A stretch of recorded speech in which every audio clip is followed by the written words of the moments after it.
Welcome to another episode of Frank's Treks and Tracks, the exploration of the world, both real and imaginary. Thank you for joining me once again. Quick overview of the Durango and Hudson that I have in my basement. It's a freelance creation of a railroad from Durango, Mexico to the Hudson River and on to Montreal. I guess you could say I never really decided on a particular theme. It's both HO and N scale, with the N scale being in an upper tier and the HO being lower. Kind of a forced perspective deal, like John Allen would have.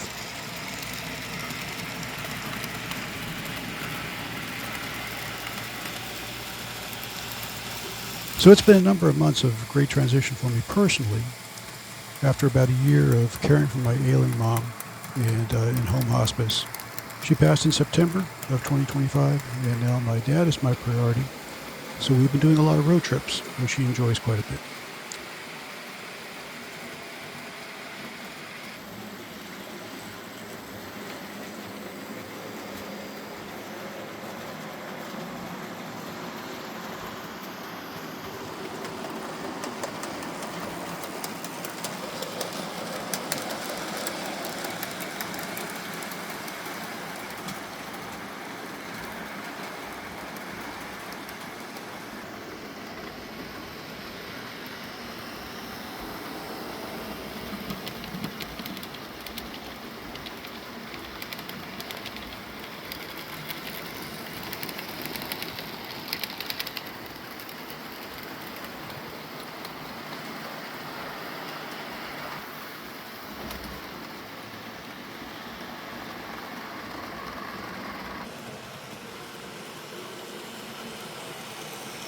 Where the house is located is not too far from the old Raritan River Railroad, a short line that went from South Amboy, New Jersey to New Brunswick, New Jersey. It did the steam to diesel transition in one fell swoop, required a bunch of SW units and ran those exclusively, had 6 of them altogether. Now, I don't have any Raritan River Railroad SW units, but I enjoy custom painting other units in what I would perceive Raritan River Railroad colors. One of them is this Shark, ex-New York Central, that you'll see running around occasionally on the videos.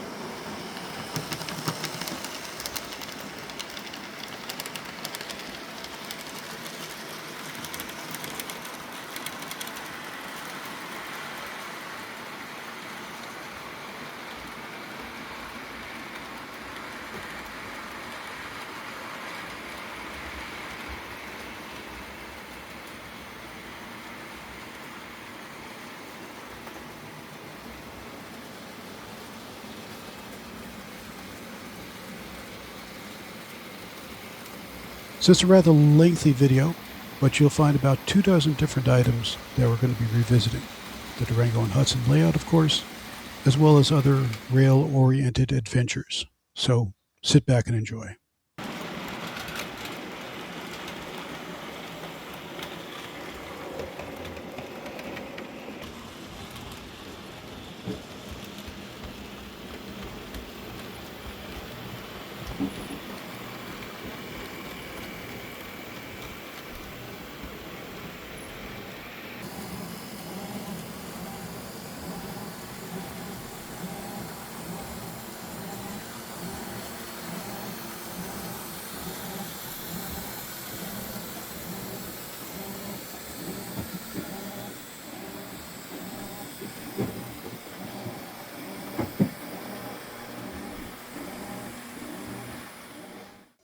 The Muscoot Valley Railroad was featured in Model Railroad magazine in 2005, and it's a brilliantly done model railroad with emphasis on maritime and coal. It was an honor to be part of the endeavor to save the model railroad, although it was certainly tough dismantling work. In the middle of July, hot, sweaty day, but we got it done. And here's one of the concepts on how the Muscoot Valley might reemerge itself.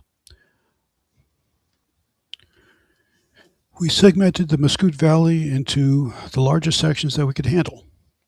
and it was definitely a bit of work navigating these things out the door and into the truck for transport. Lots of muscle involved on that day. Plenty of work just unfastening it from the moorings and finding its way to the van. But we did safely transport the sections of the Muscoot Valley to its new home at the Pacific Southern Model Railroad Club in Rocky Hill, New Jersey. And here it is staged for its next major event before reassembly. We had a lot of dusting off to do and cleaning up so that we can get it presentable.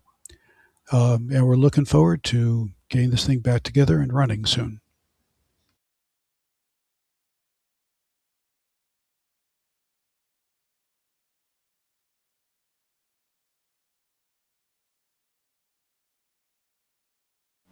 Now we're back to the Durango and Hudson. So let's do a couple of minutes of just train running and chill.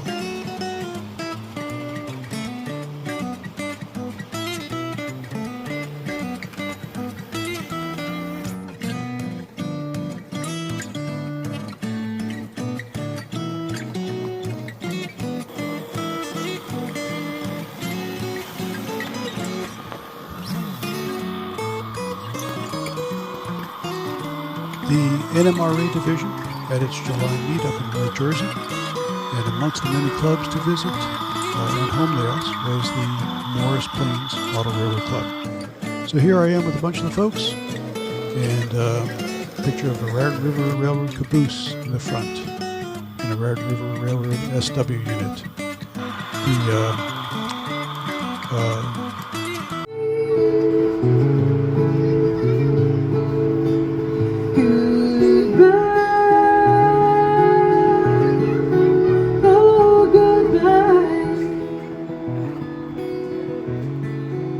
The model railroad itself is in the old train station, and they have some live music as part of the community service there. So in various layouts, from upscale to HO. Oh, Rutgers, yeah. This one has a Rutgers interurban trolley, and, but by and large, most of the installation is HO.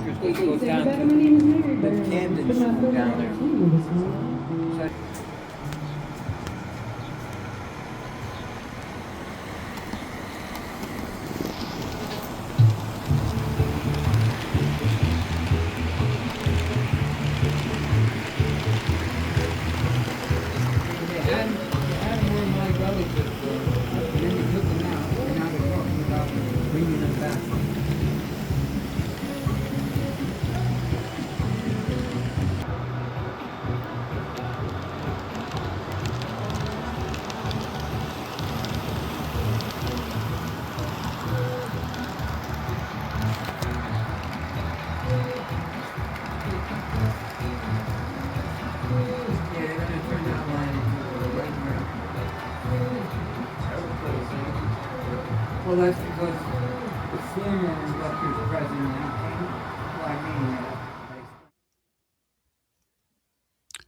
Ferramante by Mark Moritz is an HO narrow gauge running through Morris and Sussex County. Mark has some exquisitely done buildings and structures on the railroad, and as I mentioned, it has narrow gauge at the upper level and then standard gauge down below.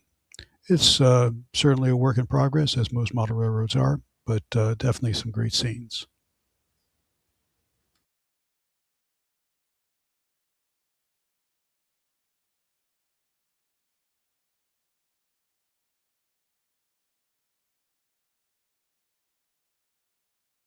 You keep on talking.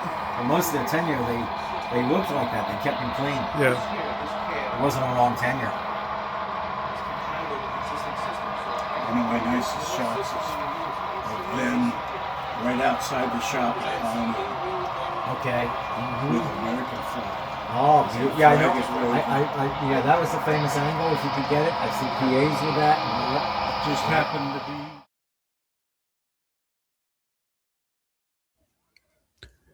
Next is John Montagna's HO, Nicholas, Fayette, and Greenbrier Railroad, and F and G, which represents the Coal Hauling Railroad in West Virginia as appeared in October 1954. As with the prototype, it's a joint operation between Chesapeake and Ohio and New York Central. And it's packed with custom-made, as of this writing, the railroad is packed away in custom-made crates, waiting for reassembly in John's new basement in upstate New York. I look forward to seeing it reassembled and running again. It was certainly a pleasure to visit this outstanding model railroad and all the unique equipment, including this particular and extremely engrossing Erie triple articulated. Let's watch it roll.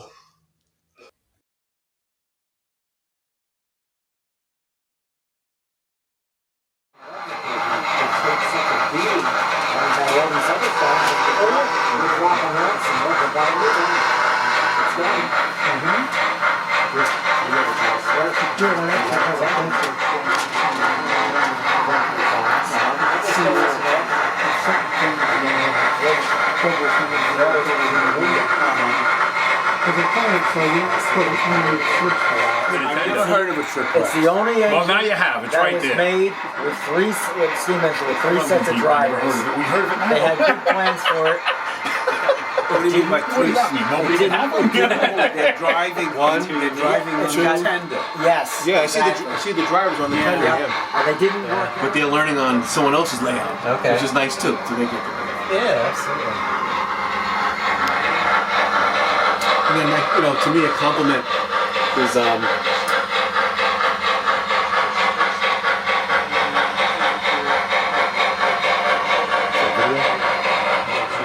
Oh, you mix it in with the tobacco. with the drum pump. Right, that made it better. You should just to see the color. Yeah, that makes sense. All that dark gray concrete color pigment. You can buy at Home Depot, Lowe's. I want to practice mixing that. This way it's not. Back on the D&H workbench, a Camelback is running for its life on the new treadmill. This is a great asset. I purchased one for N-Scale as well, of the same design. They certainly come in very handy for troubleshooting and decoder programming. Another great treat was a visit to Andy Rubbo's Pennsylvania Railroad New York division. It's a model of the Northeast Corridor in the area between Newark and down past Metuchen, New Jersey. Extremely well done, to scale, featured in Model Railroad magazine. Here are some pages of that article. Andy's use of catenary and extremely detailed prototypical signal bridges are absolutely outstanding, the best I've ever seen.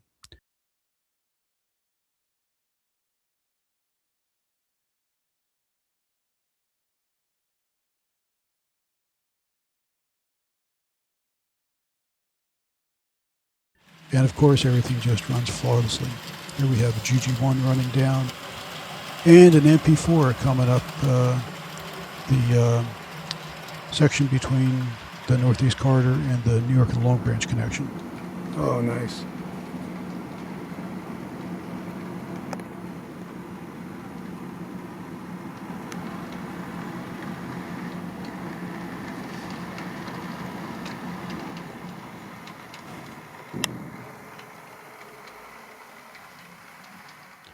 Back on the D&H, it looks like the cow and the horse are waiting to get fed down by the duck pond. And there's that Camelback that we saw before on the treadmill.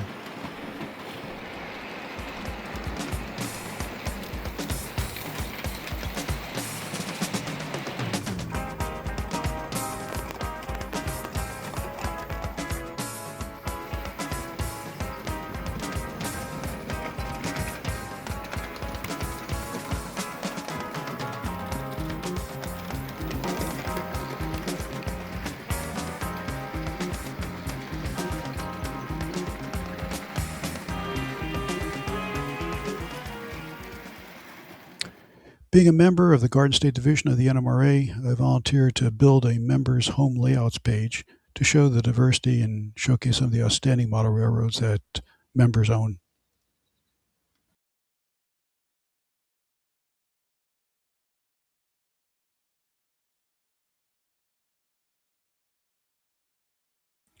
Flipping back to the D&H, This time we're going to the backyard to visit our G-scale. And this is showing a rebuilt aristocrat little critter that I'm letting it get ready to run. The G-scale line outside is dead rail, so I have some homemade RC control and battery-powered units in all the locomotives.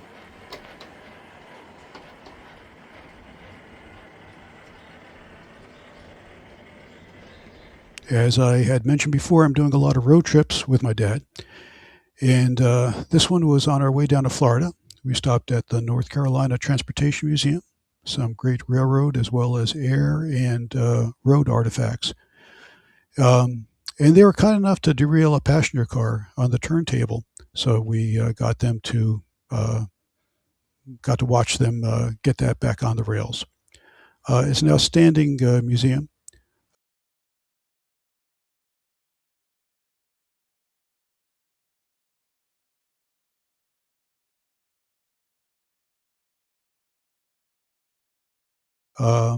Another place that we visited was the Orlando Society of Model Railroaders on the north side of Orlando. Nice crew out there. Took my father there. He certainly enjoyed it. Beautiful roundhouse on display at the club. Essentially, it's a double track main line that can be assigned to individually to either DC or DCC. And let's just watch it run for a little bit.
In October, back on the D&H again, we had an infusion of Kato equipment that I ordered direct from Japan using Japan Plaza, a place I've purchased from before.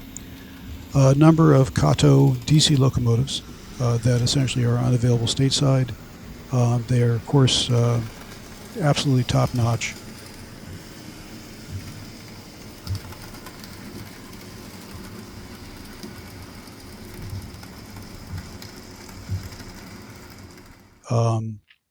We also had a family of lines, FOLX meet over at Dave Stein's basement. And I also had my first encounter with a rubber band drive Athearn RDC. I used some off-the-shelf rubber bands. Later on, I got some proper sized rubber bands from the department store and got these RDCs running in good shape. In November, the Pacific Southern Club ran its 46th annual holiday train show, the first under the leadership of James Murray. With us was Stacy Walters of the Walters Company, and it was an outstanding success, with a record-breaking 1,600 people visiting the model railroad. The show ran over a Saturday and Sunday, blessed with outstanding weather. I was very pleased that the crowd measures were so effective. I had been concerned that, with the number of attendees, engineers would have had trouble getting through the crowd to keep up with their trains. Happily, this was not a problem. First, visit time for each ticket holder was limited to 20 minutes to get everybody a chance to experience the Pacific Southern. A few lessons learned: that requirements be made for trains supplied by members to be inspected by the club for coupler height, free truck movement, and wheel gauge to ensure no mishaps. And that trains and operators increase the average speed of their trains and also reduce the size of the loop trains so that they move faster for smooth operation. Somerset County 4-H Trainmasters Group manned MERS Lionel layouts out in the garage, and this kept the kids occupied until they were ready to view the Pacific Southern in the basement. We had the Muscoot Valley on display as well in the garage. Overall, visitors seemed to enjoy themselves. MER did an amazing job of getting us belatedly into the 21st century for the show. Folks also had an opportunity to get their picture with MER, our club president and entertainment celebrity. As all the shows, the circus train was running, always a big crowd pleaser.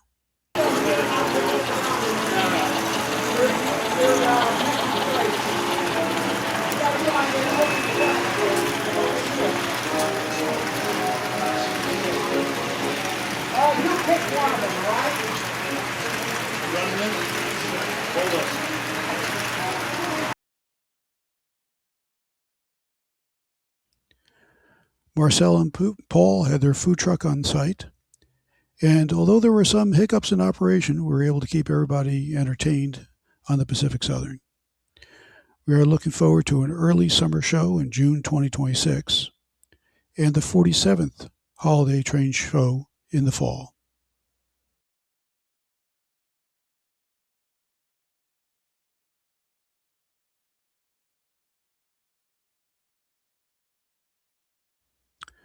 Winter showed us some snow in December, and of course Greta on the G-Scale Outdoor was ready for the white stuff. And the rotary snowplow was in full operation on the HO line. That snowplow, an Erie PA, a Kansas City Southern SD50 pair, and Central New Jersey F-units were also provided by Steve Wright. Thank you, Steve.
Toward the latter portion of December, I met Bob McKay, son of the Reverend by the same name, who had an extensive N-scale layout in western Pennsylvania. His son Bob was looking to sell off some of his father's equipment, and I bought an FM Trainmaster and an RS unit from him. Later on, we then proceeded to collaborate on what would be me triaging his father's old equipment to get it ready, or closer to ready, for Bob to resell in Marketplace. Over 100 N-scale locomotives, mostly BLI, some Atlas and Kato, were processed through the D&H shops in a little bit over a week and a half.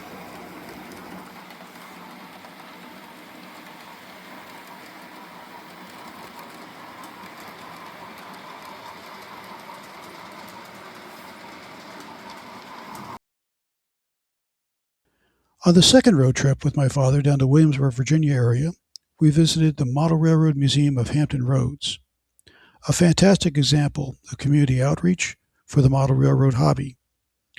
My guide was Dr. Greg Worth, and what a fun place this is. It includes everything from a suitcase-size Z-scale layout to a G-scale layout and everything much in between. All right, there we are. Model Railroad Museum of Hampton Roads.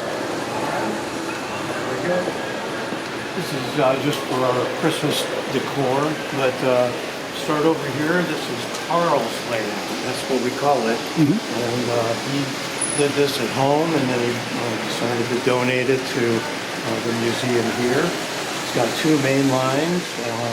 Uses DCC for power, and it's been running flawlessly ever since we brought it in here about a year ago. That's the important thing. You don't want derailments. That's right. One of the nice features about this layout is this water display. And that's real water. He's got a pump underneath there that pumps the water out. Here we are with Dr. Greg Worth, or Doc. Hey. And Doc is going to show us around the... So I'll race with you if you have an extra arm. Sure. And so turn clockwise. Clockwise, okay. As fast as you can. There we go. And whoever makes it down to the end first, is the winner. There you go. That's kind of fun for him. Yeah, it is. Oh, the kids love that. Neat. We got lots of pictures. This one right here is behind. And, it's just amazing the detail that went into this. Quite the call for the mining operation. He did a great job. Guys, we got, 3 O-scale, 3 or 4 O-scale tracks, and then we got an F-scale track in the middle there. Oh. And some villages and Christmas stuff in the middle. So that's standard gauge? O gauge, okay. And then there's the S in the center. And S in the center, yeah. So there's right. American Flyer. Right, American Flyer, right. Very nice. These guys, the guys that work here, we fix our own trains. Right. And things happen to them, and things do happen to them. We have a timer on here. Right. Yeah, we did. And finally, I had a New York Central F-unit I had purchased several years ago in Timonium, manufactured by MRC Corporation. I installed an extremely robust sound decoder from XL Systems. XL Systems is local here in New Jersey. Great outfit. That worked extremely well, and it was the last of about a dozen DCC decoders that I installed for 2025. I hope you enjoyed my review of the last half of 2025, and I'm already assembling a slate of items for the first half of 2026, including more road trips with Dad. Take care.